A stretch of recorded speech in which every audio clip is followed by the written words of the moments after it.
Hello, it's good to be back.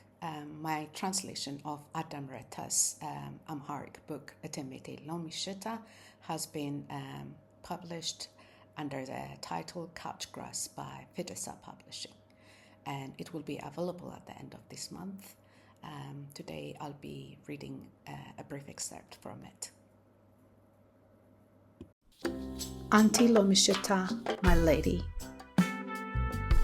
He is so daring, isn't he? Oh, cheeky.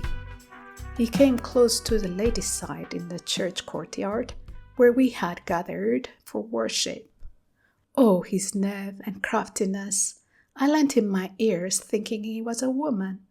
Then in that lovely deep voice of his, gruff as a rumbling engine, he said, "Oh, yes, you have a lemon scent." Honestly, I was so shocked. Why wouldn't I be?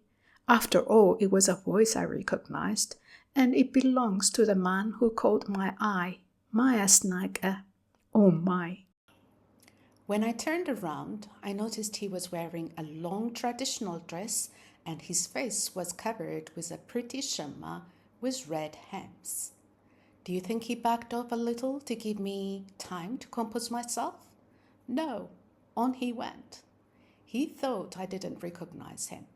He calmly scanned the surroundings with a smile, then came closer to me and said, "I am a snagger," along with some other sweet, sensual words one should not utter in such a holy place.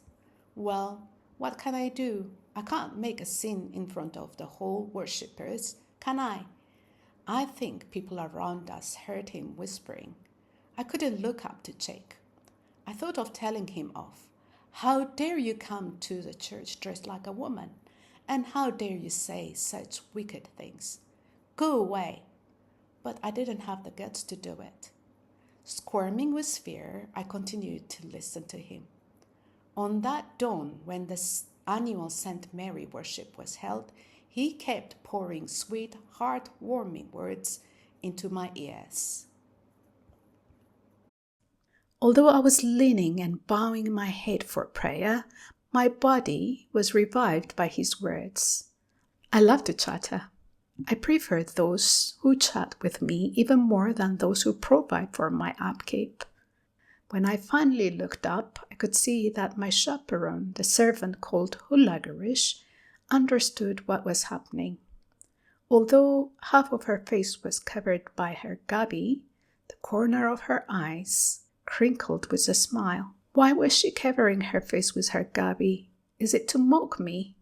She who didn't even own the gabi in which she drapes herself, borrowing a stinking one from her father, a smoker of cheap cigarettes, a grazer or a niala. I'm not being snobbish, but I didn't want her to be too close when she had that gabi on, because of that cigarette stench. When we return from church, she always hurries back to her father's house to return the gabi he drapes over his shoulders when he goes out. It is I who give her the money to buy the grains she eats and the soap she washes with. I think her father takes some of it anyway, because she never looks well.